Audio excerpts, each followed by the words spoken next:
No, this was a name that we had sources that had been telling us that Tulsi Gabbard, the former Democratic congresswoman turned Republican, would be tapped for the director of national intelligence role. And just here in the last moments, that's exactly what happened. Donald Trump announcing that Tulsi Gabbard will take the reins, if confirmed by the U.S. Senate, of the office of the director of national intelligence. I mean, Tulsi Gabbard, of course, is somebody who rose to prominence back in 2017 when she took a secret trip to Syria to meet with President Bashar al-Assad.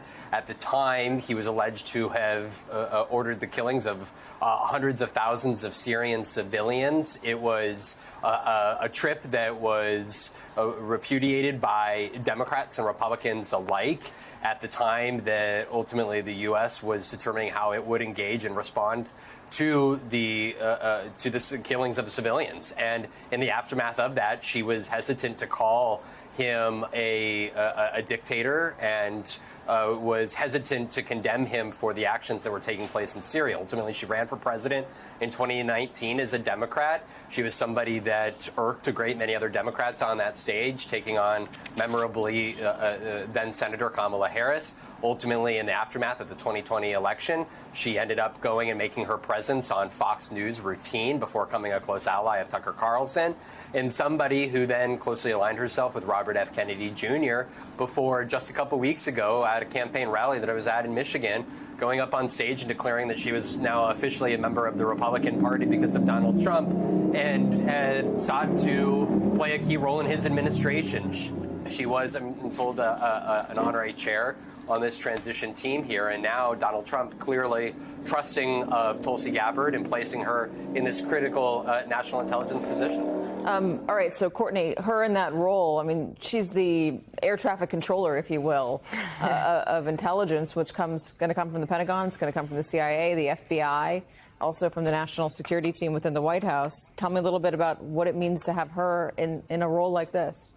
Yeah, I mean, I think the huge question here is, what is this going to mean for career intelligence officers? How are they going to see someone who, as we just heard Vaughn say, met with Bashar al-Assad and said that he is not the enemy of the people? And at the time, there was a tremendous amount of outcry about the fact that she was defending someone who had slaughtered his own people and was in an ongoing campaign of killing civilians in his country and virtually allowing ISIS to build up, who were also tormenting the civilians in his country, while at the same time allowing Russia to move into the country and also terrorize the population. So it's a surprising development that that she would be put in charge of the intelligence community, because, as you mentioned, Katie, air traffic controller is a very interesting way to put this, because for all intents and purposes, the other intelligence agencies all essentially root through the director of national intelligence. Yeah. So it's a very powerful position. It's almost like, as you said,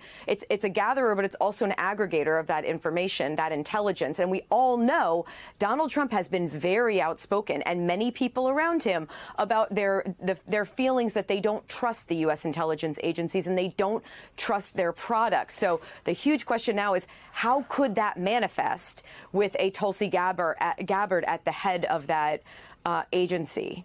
We have Richard Haass standing by for us. I want to bring him in a second, but because he's going to have a lot to weigh in on here. But Jake, I want to ask you first, confirmation for Tulsi Gabbard, would she meet any resistance?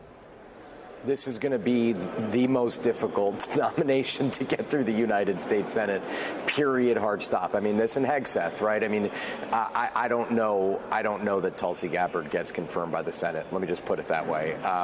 Again, he has chosen a lot of people with easy paths to confirmation.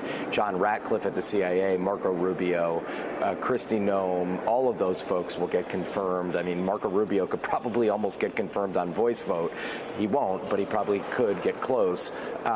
Tulsi Gabbard is going to be extraordinarily difficult, and it's just a tough pill to swallow, because senators are, as we just saw, Katie, in the Senate leadership race earlier today, the whole right Trump Twitter sphere went crazy over Rick Scott and all of that and said he should be the leader, and senators didn't really care. So I think you're going to see a lot of that when it comes to these nominations. And remember, Mitch McConnell is another free agent when it comes to these nominations. He has 2 years left in his Senate term. He is no longer in Senate Republican leadership.